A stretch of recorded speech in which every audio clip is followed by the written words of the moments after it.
Bonsoir et bienvenue à tous. Jeudi 20 novembre, voici les titres. Ils avaient engagé un tueur à gages, mais c'était un gendarme infiltré. Deux sexagénaires sont jugés à Évry et risquent 5 ans de prison. Leur victime, saine et sauve, raconte dans ce journal l'incroyable scénario qui a conduit à leur arrestation. La nouvelle carte territoriale sera finalement composée de 13 régions en 2016. L'Assemblée nationale l'a adoptée en deuxième lecture. Certaines fusions ne passent toujours pas auprès d'habitants et d'élus qui ne décolèrent pas. La Colombie sous le choc, une fillette de 11 ans devait servir de mule à des trafiquants de drogue. Après son transfert en urgence à l'hôpital, les médecins ont découvert 104 capsules de cocaïne dans son ventre. Les jeunes Français adorent la lecture, les livres jeunesse s'arrachent comme des petits pains.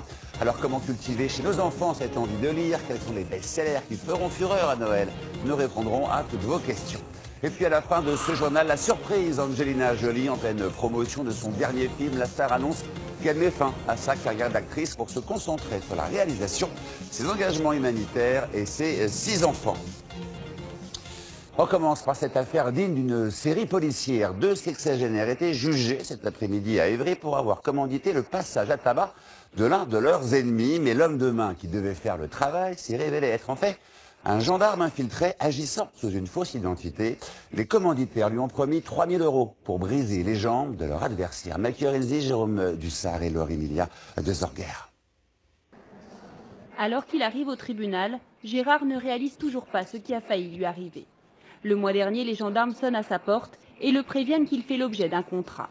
Je suis tombé des nues parce que on devait m'assassiner, voire m'estropier. Maintenant, je suis embarqué dans une histoire un peu surréaliste et puis voilà quoi. Donc un mauvais film. Il connaît bien les 2 commanditaires. Un ex-employé de son entreprise avec lequel il est en litige financier et l'ex-mari de sa compagne, furieux du cours que prend son divorce. Dans ce café à Vers-le-Grand dans l'Essonne, les 2 hommes s'alliés cherchent à recruter un tueur à gages pour assassiner Gérard. Un certain Gino se présente à eux. Il leur propose 12 000 € pour le meurtre ou 3 000 pour lui casser les jambes. Les 2 hommes choisissent la deuxième option, moins chère. Mais Gino est en fait un gendarme infiltré par la section de recherche de gendarmerie de Paris qui a été renseigné du projet grâce à un informateur. Avant l'audience ce matin, Gérard nous a reçus chez lui. Il raconte comment les enquêteurs ont débarqué dans son jardin pour mettre en scène la prétendue agression et piéger les 2 commanditaires. On m'a demandé de m'allonger pour me prendre la partie haute de mon corps. Et puis après, ils ont fait d'autres photos avec la partie basse de mon corps, mais en fin de compte, c'était des fausses jambes, quoi, qu'ils ont habillées avec un jean, des baskets. Ils ont mis des taches de sang dessus, et puis ils ont pris des photos, quoi. Les photos sont ensuite montrées aux 2 commanditaires. Au moment de l'échange d'argent, ils sont arrêtés en flagrant délit. Depuis, ils sont incarcérés. Au tribunal cet après-midi, les 2 hommes ont dit éprouver des remords. Je regrette, je remercie les gendarmes d'être intervenus. 30 mois de prison, dont 20 avec sursis, ont été requis contre les 2 prévenus. Ils encourent jusqu'à 5 ans de prison pour association de malfaiteurs en vue de provoquer une infirmité permanente. Fin de garde à vue pour les dirigeants de l'Olympique de Marseille. La quinzaine de personnes interpellées mardi dans le cadre d'une enquête sur des transferts de joueurs présumés frauduleux ont tous été remis en liberté. Pour l'heure, aucune poursuite n'a été engagée. On écoute la réaction de Pape Diouf, ancien dirigeant de l'OM. En 36 heures de garde à vue, on ne m'a sorti ni un document signé par moi pour me justifier ou m'expliquer, ni on ne m'a présenté des propos qui auraient été tenus par quelqu'un d'autre, par un de mes anciens collaborateurs, ni un compte en banque, ni un virement, absolument rien. Et dans l'enquête sur les soupçons de matchs truqués lors de la dernière saison du championnat de Ligue 2, 6 personnes ont été mises en examen ce soir pour corruption. Parmi elles, le principal actionnaire du club de Nîmes, Serge Kasparian, mais aussi le président de Caen, Jean-François Fortin. C'est un débat passionné qui crée depuis plusieurs mois beaucoup de vagues. La nouvelle carte territoriale sera finalement composée de 13 régions. C'est ce qu'a décidé en deuxième lecture l'Assemblée nationale. Et cette nouvelle carte ne devrait plus changer jusqu'à son adoption définitive la semaine prochaine. Regardez en particulier celle qui fusionne en super régions. Au sud, le Midi-Pyrénées avec le Languedoc-Roussillon, le Poitou-Charentes et le Limousin intègrent la Grande-Aquitaine et l'Auvergne se regroupe avec Rhône-Alpes. Au nord, la Basse-Normandie se joint à la Haute-Normandie Normandie. La Picardie au nord, Pas-de-Calais, la Lorraine et la Champagne-Ardenne fusionnent avec l'Alsace. Enfin, la Bourgogne rejoint la Franche-Comté.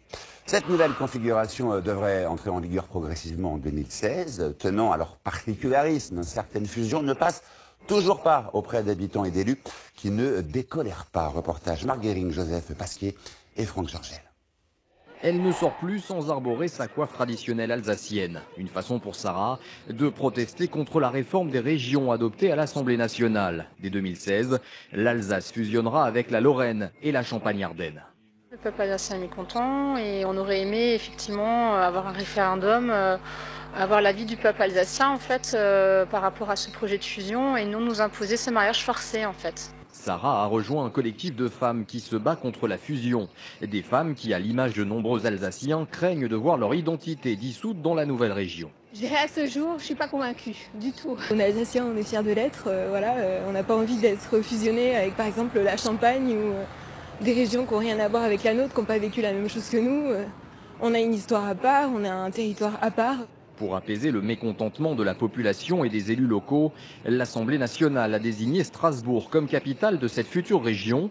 Mais les députés qui ont combattu la fusion n'en démordent pas. Ils estiment notamment pour des raisons économiques que l'Alsace devait rester seule. Pour l'Alsace, il faut bien le reconnaître, notre premier marché, c'est l'Allemagne, c'est la Suisse, et ce n'est pas la Marne, ce n'est pas la Champagne. Cette nouvelle région, certains habitants de l'Aisne rêvaient de la rejoindre, notamment ceux de Château-Thierry, proche de la Champagne. Mais leur département fera partie de la nouvelle entité Nord-Pas-de-Calais-Picardie, une aberration selon eux. C'est beaucoup plus pratique pour nous d'aller sur Reims, etc., que d'aller au Nord-Pas-de-Calais. Il y a dommage d'être avec le Nord-Pas-de-Calais, parce qu'on aurait voulu rester avec Champagne-Ardenne. Pourquoi? Parce qu'il y a de la vigne partout autour de chez nous. Nous ne faisons pas de bière. C'est peut-être pour les vignerons de l'Aisne que la situation s'annonce la plus difficile. Ils produiront bientôt leur champagne en Nord-Pas-de-Calais-Picardie. Cette fusion des régions a pour eux un sérieux goût de bouchon.